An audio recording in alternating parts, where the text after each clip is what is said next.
Kabul mulai. Tandai.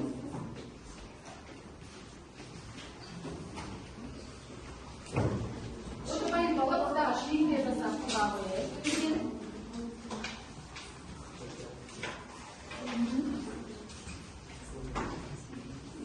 Biar satu kan? Iya. Asli dia rasa apa ya? Altı haberimiz жақсы ендеше балалар біздің бүгінгі тақырыбымыз жақсы сөз жарым ыдыс болғандықтан бүгінгі күнімізді жақсы өту үшін жақсы сөзбен бастайды. Бір-бірімізге жылы лебізімізді аямай саян бастайды. Саян бүгінгі сапаршасын қош Мөлдір бүгінгі күнге ең жақсы өтті.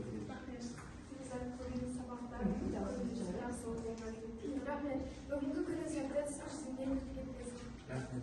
Бүгінгі күнде алтын сабаққа белсенді қатысты. Әрі қашан қуанышты жүр. Бүгінгі алатын жетістіктері көп болсын. Рахмет.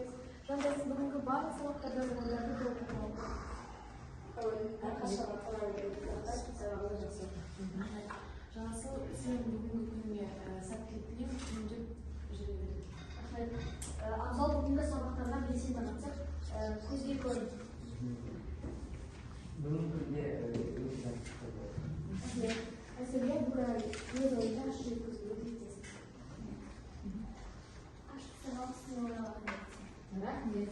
Бәріміз деніміз сау болып, ата-анамыздың үмітін ақтап, еліміздің үлкен азаматы мен азаматшасы болайық. Күніміз сәтті де нұрлы күндерге толы болсын. Жақсы. Енді осы жаңа ұлттық сусындар, ұлттық ыдыс-аяқ және ұлттық спорттық ойындар бойынша топқа бөлініп отыра қояйық. Кімде қандай мысалы бәйге, алтын бақан, қыз қуу, немесе қалқан, қазы, Мында бірінші топ қандай топ? Тағамдар. Екінші? Екінші топ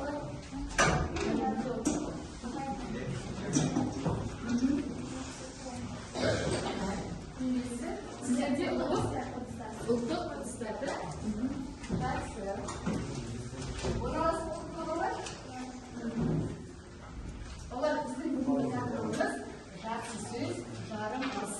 Сабағымыздың мақсаты берілген тақырып бойынша презентация дайындау және оны көпшілік алдында қорғау.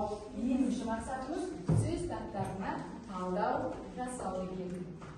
Сіздерге бірінші берілетін тапсырма 3 топқа 3 мәтін беріп, сол бойынша жұмыс жасаймыз. Соны оқып, ыбырай алыңыздар әңгімелерді берді, сол бойынша оқып, сосын содан қорытынды жасап, ойымызды түйіндейміз.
асылшы Ыбырайым жасаған шарасы кісі.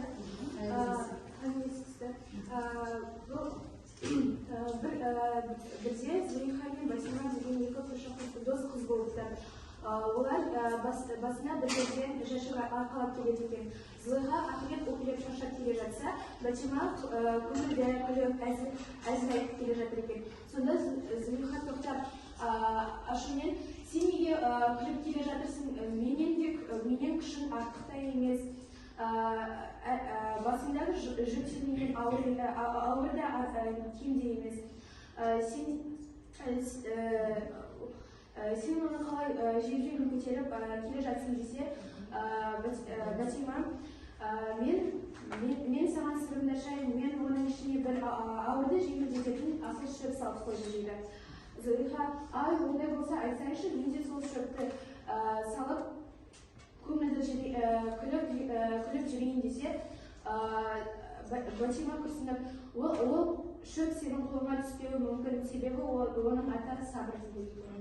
Қандай? Бір сөзбен қалай қорытындылауға болады? Яғни оның сабыр түбі сары алтын. Жақсы, сабыр түбі сары алтын. Келесі Саян айта ғой. Бізге келген Саянның жаңа жолдас деген әңгімесі түскен еді. Бұл оқиғада екі дос жолдас орманда кешіп қалады. Сол Гүл деген ауыр адам болатын, екіншісі мұқтаж жас жігіт болатын. Бір кезде алдардан аю шығатын болатын. Және осы кезде жас жігіт ауыр жігітке қарағанда осы мұқтаж болып ағашқа мініп алады. Ал ауыр адам деген сол кезде аюмен бірдей қалып, өзі аю деген өлген адамға тиіспейді деген естіп, жеке жатып алып, өлген кісі түрін жасайды. Сол кезде аю оның қасына келіп, оны иіскеп, сосын қайда кетіп қалады. Сол кезде жас мықты жігіт түсіп, өзінің жолдасына келіп, оны сұрайды. Аю саған маған не айтып кетті дейді. Сонда деген ауыр кісі жігіт айтқан болатын. Аю деген менің қолыма келіп, қалай сыбағып кетті. Яғни осындай жағдайда сені тастап кететін, сенің қасында болмайтын жолдастарымен дос болмайтын болады. Бұдан шығатын қорытынды? Егер де саған көңіл дейтін, саған жаман дос болатын доспен дос болмаған жөн. Қазақтың бір нақыл сөзімен, мақал мәтелімен қалай түйіндеуге болады?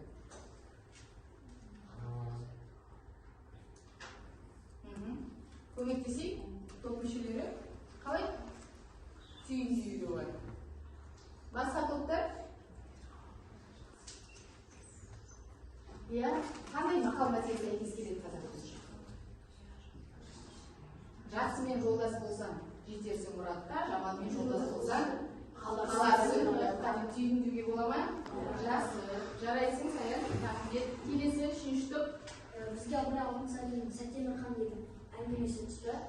Сәтемір хан 7 жасында атасына жетім болыпты. Ол далада ойнап жүріп, шаршап қалып, бір тамның үстіне секіріп жағдайда жан-жағына қарап жатса, бір аяғы ақсақ құмырсқа тамның үстіне шығып бара жатыр екен. Біріншісінде жарты жерге жеткен жоқ, құлап қалды. Одан қайта тұрып, ортасына дейін жетіп, қайта құлап қалды. Үшіншісінде тамның үстіне шығып кетеді.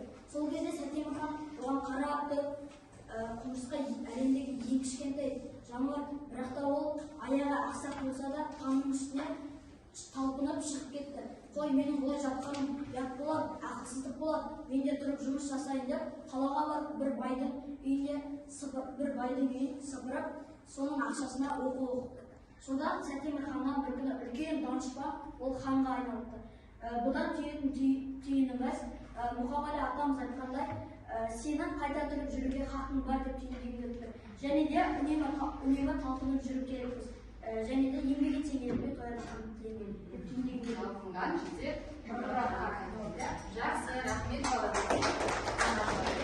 Енді біздер күнделікті өзіміздің сұрағымызды талдап жүрген талдау түрлерін жасайық.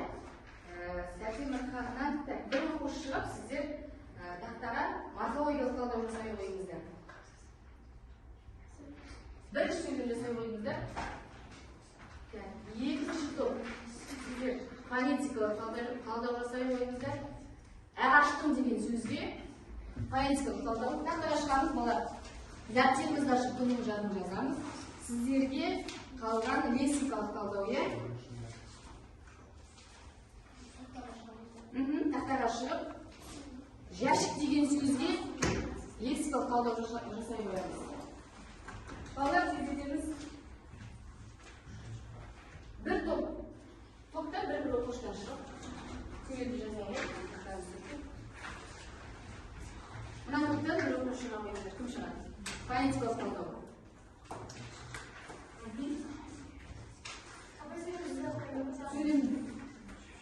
Сөйлетіп жазамын.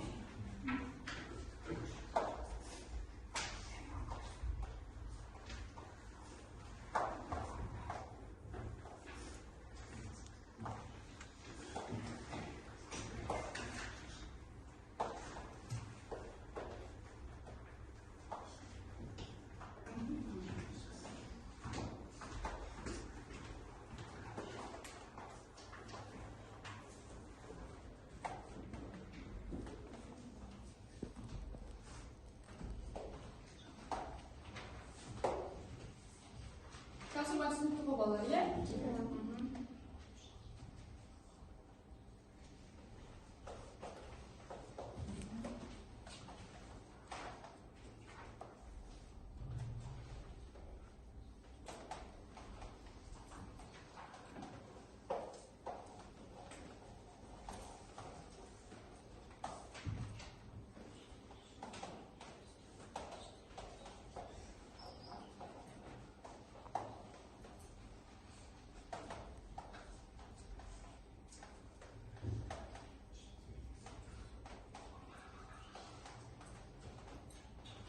Gente, só jogou eu.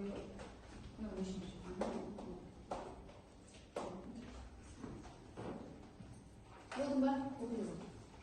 Лексикалық талдау жәшік сөзге актив сөз, жалпылама лексика, амонимі болмайды. Үшінші, иә, амоним. Амоним болмайды. Жоқ, иә, жоқ. Синонимі қорап, қобдиша, антонимі жоқ. Антонимі жоқ, да? Жақсы, отыра ғой, жарайсың.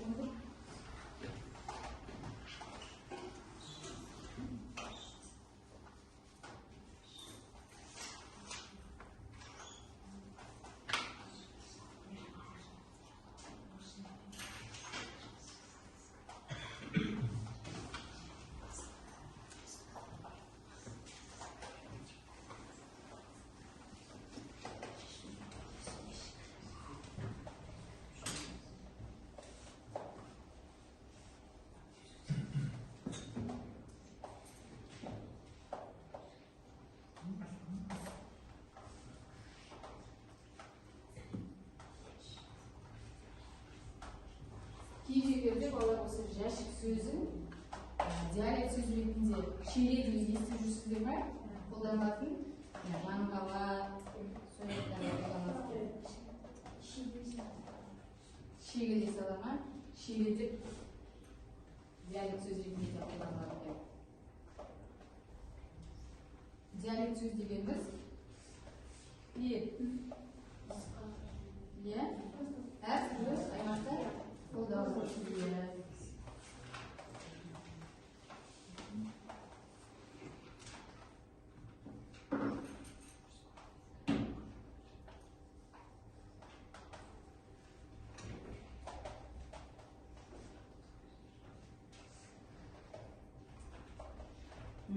Аза буын естігі бар ма? Бар болса, осы белгісі қоясыз. Келесі. Дұрыс буын естігі.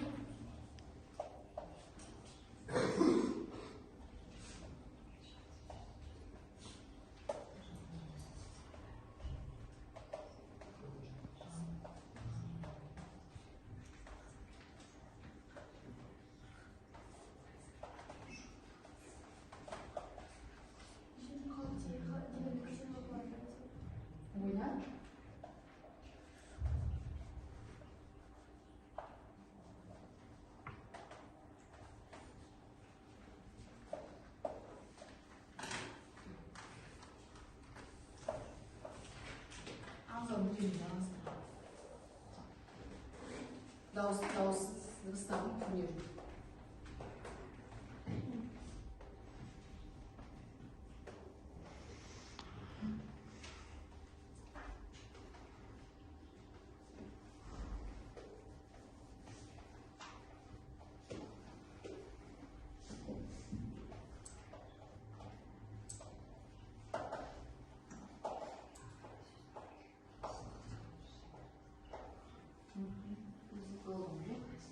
Жаңылды оқиға.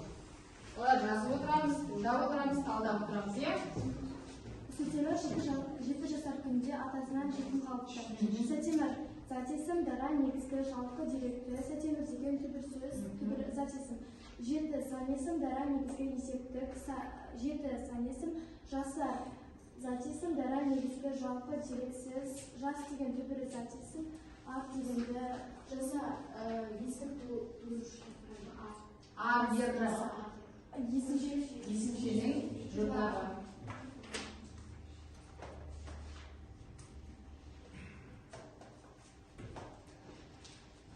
Күнінде затесім дара негізгі жалпы дерексіз.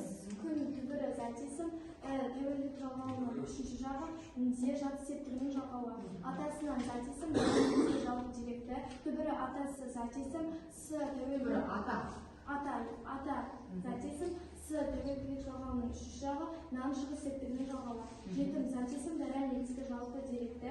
Түбірі затесім түбір сөз. Қалыпты етістік дара негізгі болымды салып. Түбірі қал етістік. Көсемшенің жағы жіктік жалғауының 3-ші жағы. Дұрыс па балалар? Мен кеспеймін бір нәрседе.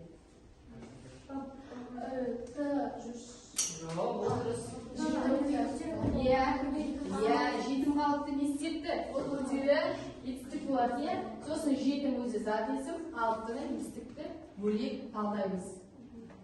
Бізде күрделі сөздер неше жасалу жолы бар еді? 4 олар. Қысқару, бірігу, қосалу және тіркесу. Соның тіркесу арқылы жасалып тұрғанды. Жақсы, тамаша, мұқияттылық келесі. Өзім содан ойранып тұрдым, иә? Абзалдар болып қалды. Болды ма? Жақсы. Жанына тұрып, бер қарай тұрауға. Ал, отырмыз. Ағаштың жеті әріп, жеті дыбыс, үш дауысты. Неше дауыссыз? Дауыссызын жазып оқысын. 4 дауыссыз. Екінші ағаштың а деген ашық буын, ғаш бүтін буын. Жалаң ашық буын болады және, иә? Ғаш. Ғаш бүтін буын. Бүтін буын. Тың бүтін буын. Жақсы. Ағаштың екі тасмал. Екі тасмал. Балалар келісеміз бе? Жоқ. Неге? Жалғыз әріпті. Иә, тасмалдай алмайсың ғой. Анау бізде болмайды. Сондықтан неше тасмал болады балалар? Бір тасмал болады. Абзал мұқият бол. Келесі. Екпін. Иә, соңғы дыбысына түсіп тұр. Буын дестігі бар. Дыбыс үндестігі бар. Қандай ықпал? Өзің көрсетіп қойыпсың ғой. Ілгерінді ықпал тұрса. Келесі. А дауысты жуан ашық күйігі. Ғ дауыссыз қатаң. Ғ. Дауыссыз ұятаңда. Сіз ағы үстіне жазып түзетіп.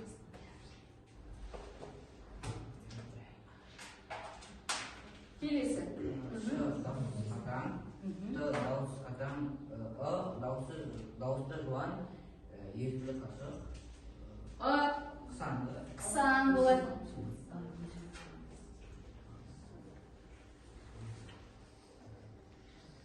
Келесі. Ың дауыссыз үнді. Жақсы, абзал. Мұқият боламыз. Отырағы. Болдық па жазып балалар? Келесі. Тақтаға назарымызды аударамыз.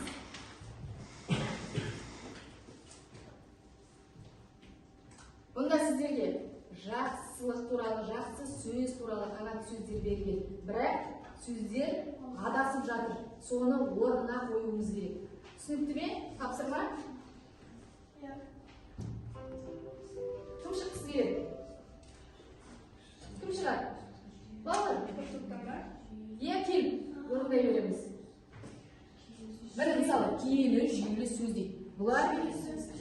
2 kilo bizi.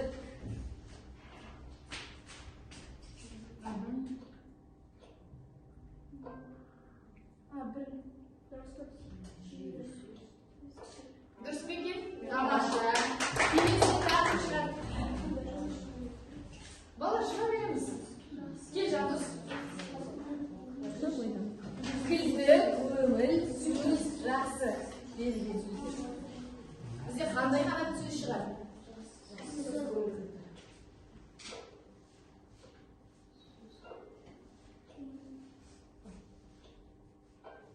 Dürüst peki? Rası, süz, kırmıl, tamamlar. Kilesi tartım çıkar. Kilmedi. Bir alın. Kanday kanat süz çıkar ekan.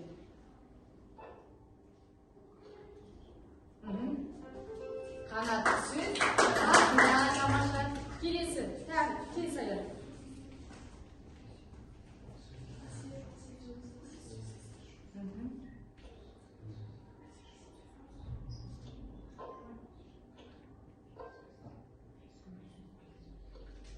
Əsir жоқ сөз, бөлісікті, жақсы, жақын шықсын, кел.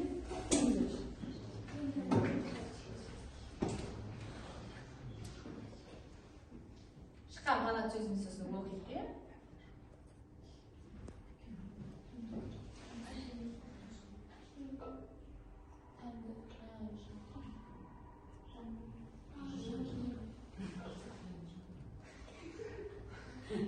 Қалай болады, ойланайық. Тәнді киім. Мынау екі жолдан тұрады, яғни екі тармақтан тұрады. Ойдан. Жылы киім жанды жылы. Жылы жанды жылда. Сосын Жылы сөз. Сәлі жылда.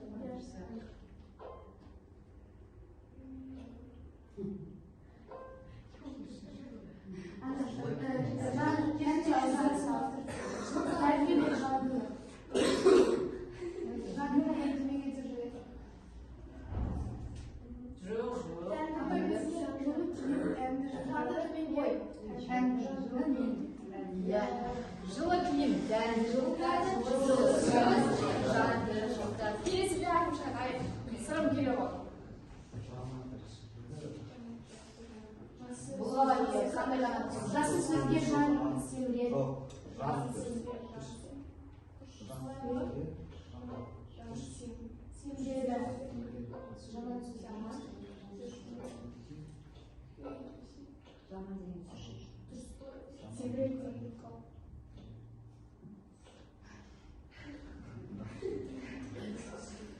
Жақсы сөзге жан себіледі, жаман сөзге жан себіледі.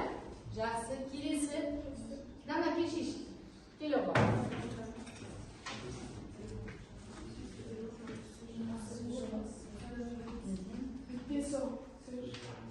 Бітпес, бітер, оқ, жарасы, сөз, жарасы деген сөздер берілген екен.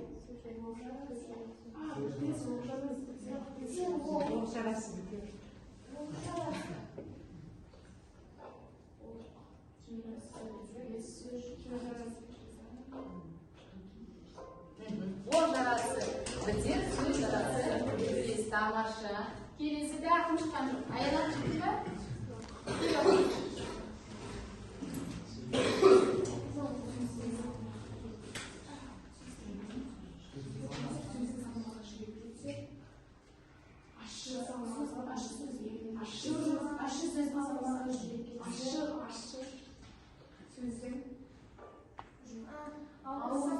Ауыр сөз кетсе, ауыр сөздің салмағы бір кетсе, ауыр сөздің салмағы жүре кетеді.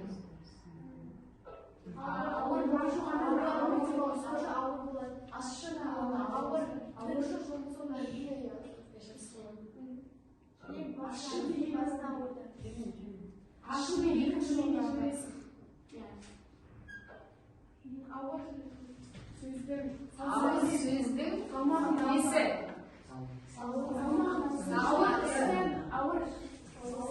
Ауыр істің салмағы.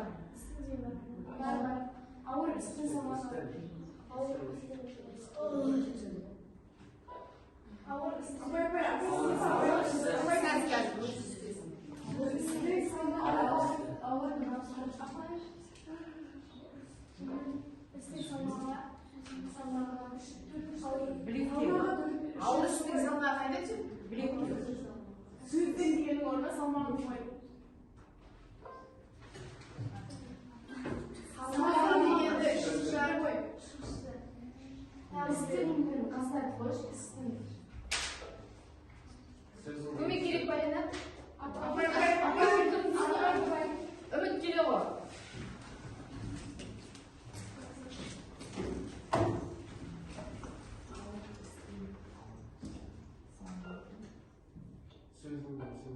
Салмағы неге?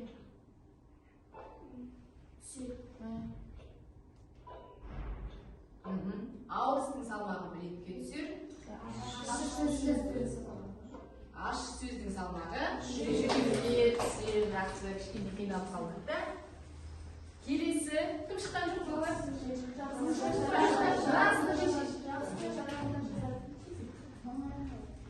Иә, оңай иә?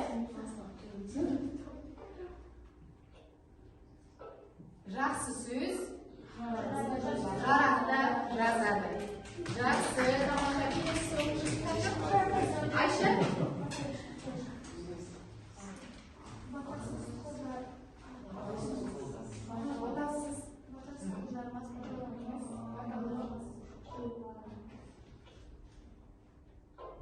Баталы қол. Армас, батасыз қол. Армас. Жақсы. Келесі балалар біздің тапсырмамыз. Мана бірінші берілген Абай атамыздың әңгімелері берілді. Содан бір мақалмен, сөзбен, ой түйін дедік қой, бір ауыз.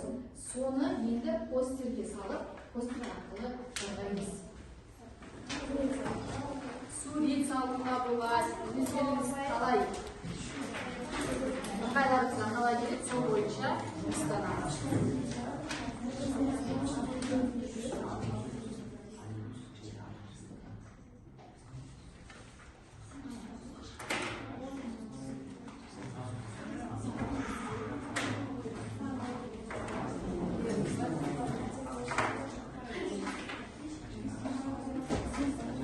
Сіздер мысалы ғана қандай түйін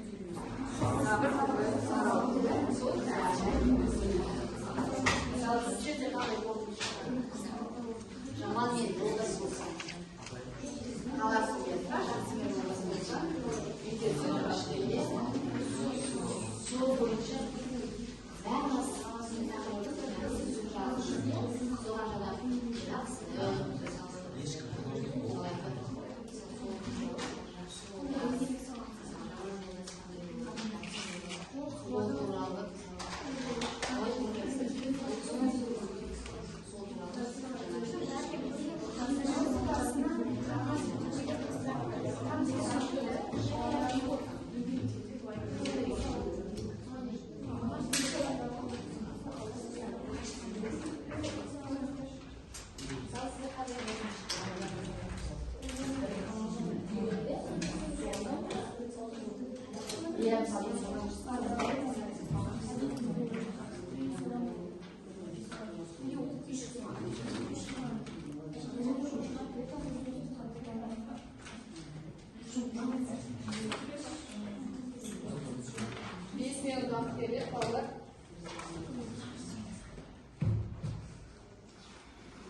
Vaxtımız ayakta Yaxshi edi. Barmen baba. Biraz yeşil. Suyu vaxtında ayakta oturgan, vaxtında barmenimiz var. To'pni arasidan bir o'qishib, qo'day bo'ldi. Qalay endi to'p chishib, o'qishma, yeni o'qishma. To'p hech narsalar bor. Shpil o'yinlar. O'zdan rivoyatida o'zdan Ayşe, nasıl şarkı var?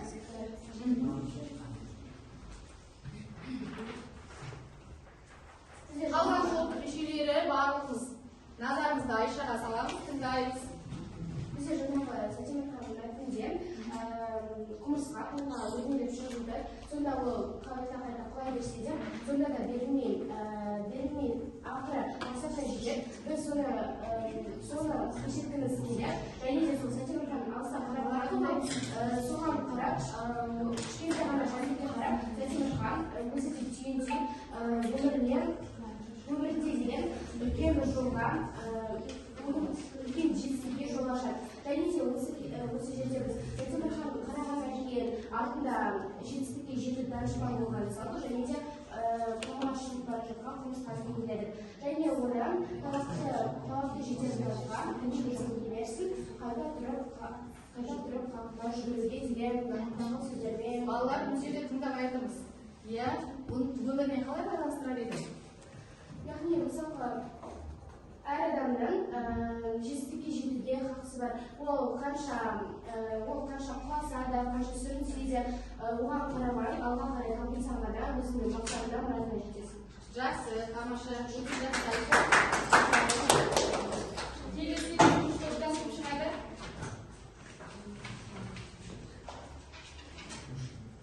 Келе қойыңыз. Кім қорғайды? Болды, аяқтаймыз айтса. Айса өзіңіз келесің бе?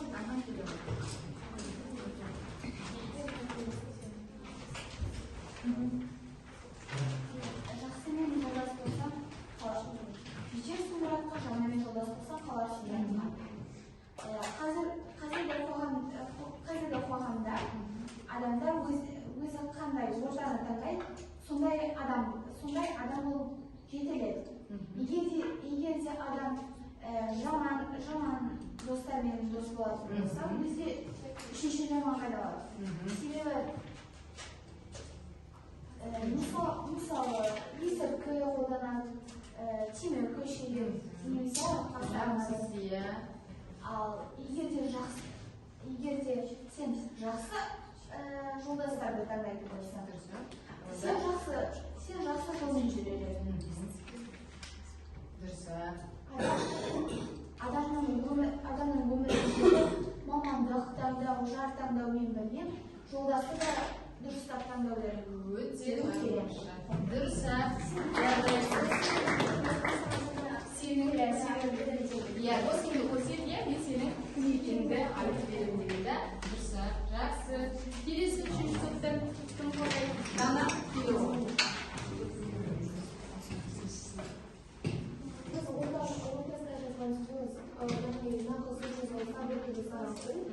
Және де сабыр ол асылшы, және сабыр адам бойындағы құнды қасиет, сабыр мақсатына жеткізеді, сабыр адам бойы. Біздер әр жан осы өмірдегі әр тұлға ол деген осы өмірде сабырлы болуға тырысу керек, және де тек сабыр арқылы біз өз жетістіктерімізге жетеміз.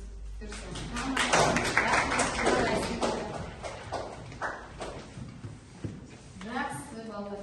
Енді біз тақырыбымыз жақсы сөз жарымыз болғандықтан, жақсы сөз, ырыс, жақсылық туралы мақал мәтелдер. Қандай мақал мәтелдер береміз? Сөз туралы, жақсылық туралы, жақсы сөз туралы. Аспен айтқанда, аспен сөз ташара, ташармаса бар шарады. Жақсы сөз жарымыз. Жақсыдан үйрен, жаманнан жирен. Тамаша. Жақсы көрген айтады, жаман жеген айтады. Дұрыс, тамаша. Тағы. Мана қандай мақал мәтелдер айтады? Жаңа жақсымен жолдас болса, жетесің мұратқа, жаманмен жолдас болсаң, қаласынияққа. Тағы. Жүйе сөз, киен сөз. Тілге байланысты. Жақсы. Тағы.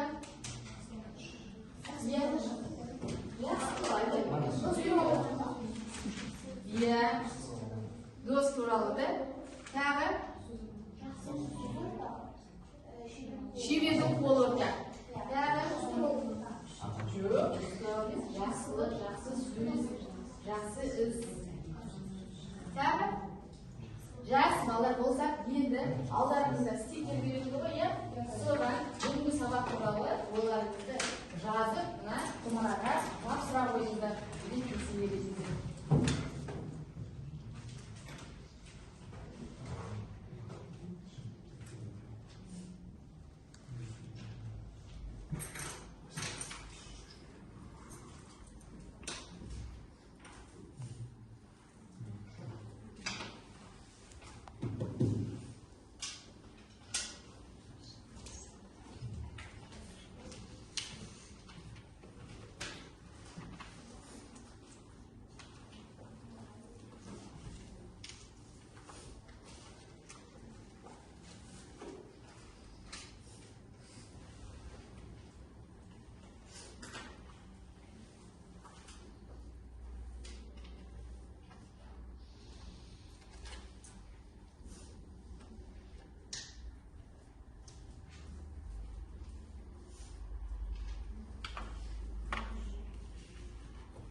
шуақ болып алғашқымыз, жүректерді жүрекпен жалғастырып, адамзатқа бірлік пен тыныштық пен ынтымақтан, тыңдар, бар жақсылық тек бүгінгі сабағымызды аяқтаймыз.